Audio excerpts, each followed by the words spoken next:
It is my honor to introduce today's Troop Information and Education speaker.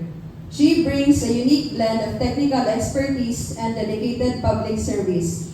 She is a proud graduate of the Bachelor of Science in Computer Engineering, a field that sharpens analytical thinking, problem solving, and innovation.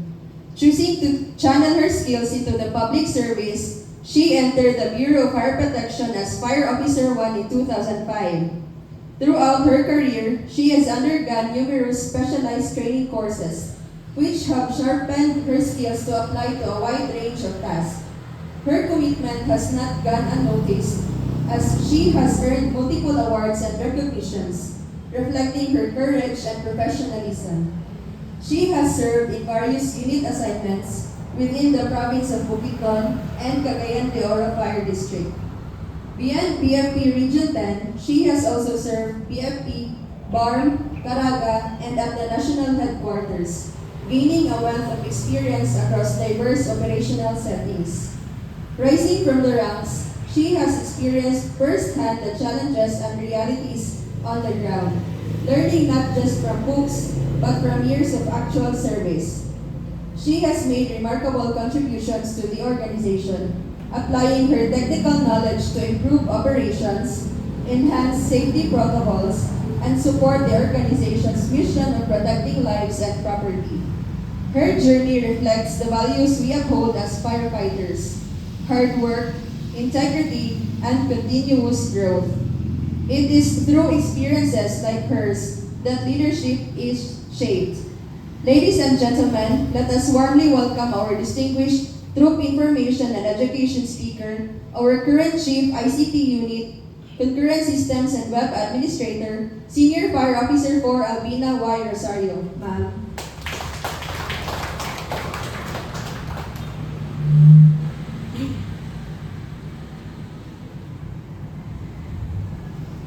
My respect to our Assistant Regional Director for Admin, Senior Superintendent Alan A. Cabot, sir. To our Regional Chief of Staff, Senior Superintendent Richie B. Fabry, sir. To the rest of the officers, my fellow non-commissioned officers, non-uniform personnel, maayong buntag. The Bureau of Fire Protection was honored as the best employer for 2026 by Statista and the Philippine Daily Inquirer based on an online survey, securing our top position for the second consecutive year. This recognition emphasizes our commitment to fostering growth, employee satisfaction, and a positive work environment. However, recently, our SILG, Junvic Rimulya, has publicly asserted that the Bureau is the most corrupt agency under his department. Despite these allegations, the Bureau has acknowledged his pronouncements and supports his investigations and necessary cleansing of our organization. As part of this organization's cleansing, the Department of the Interior and Local Government has procured 14,000 body-worn cameras for the Bureau to enhance transparency, accountability, and combat corruption in fire safety inspection irregularities. These units have already been distributed to all regions on January 15, 2026, and Region 10 received 270 units which were distributed last Sunday to all our provinces and districts. Additional units are expected to arrive to complement the necessary procured units. Our integrity is tested not in times of praise, but in moments of doubt. Allegations may cast shadows, but they cannot extinguish the flame of our genuine service. Let us remember that every fire extinguished, every life saved, and every community protected serve as a testament to the greater purpose of our calling. Let us stand firm in our oath. Our duty is to safeguard lives and properties, and the mission transcends words. Let service be our answer. Let us continue to demonstrate to the public that courage, discipline, and compassion define us.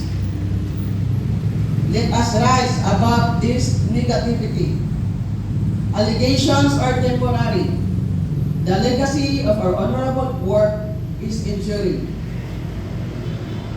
Let us be the example. Let us demonstrate that integrity burns brighter than corruption. Let's keep the flame alive. Our dedication serves as the fire that inspires trust and respect. Now, let me end by sharing what Senior Superintendent Attorney Jordan Pascua posted in his Facebook account.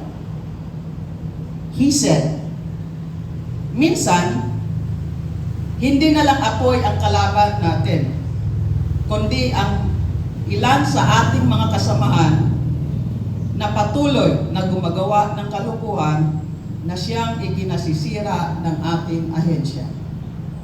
Don't be too greedy. Bago ka pumasok sa anumang illegal, isipin mo muna sila.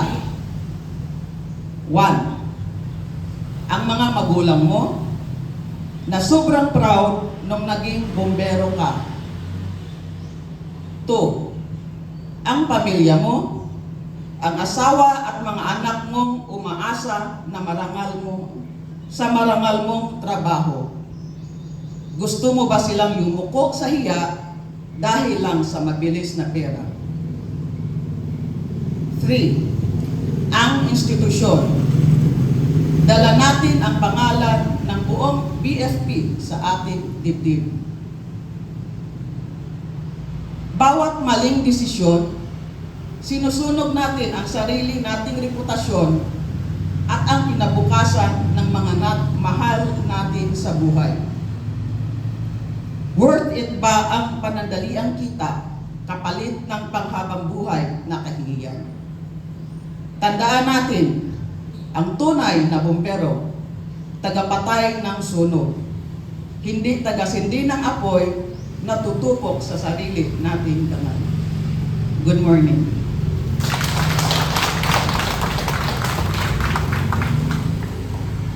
Citation read, Regional Order Number R10 RAWD-2026-003, Medalya ng Papuri is hereby conferred to Senior Fire Officer 4 Alpina Y. Rosario, Acting Chief ICT, ORD BFP 10, for her insightful contribution and commendable performance as the Troop Information and Education Speaker during the traditional Monday flag raising ceremony held on January 19, 2026 at the BFP Regional Office 10. Such display of dedication and commitment served to inspire and motivate others, contributing to the achievement of the BFP's mandates and programs, thereby worthy of recognition and emulation. Given this 19th day of January 2026 at the office of the Regional Director BFP 10, Gumamela Extension, Carmen, Cagayan de Oro City.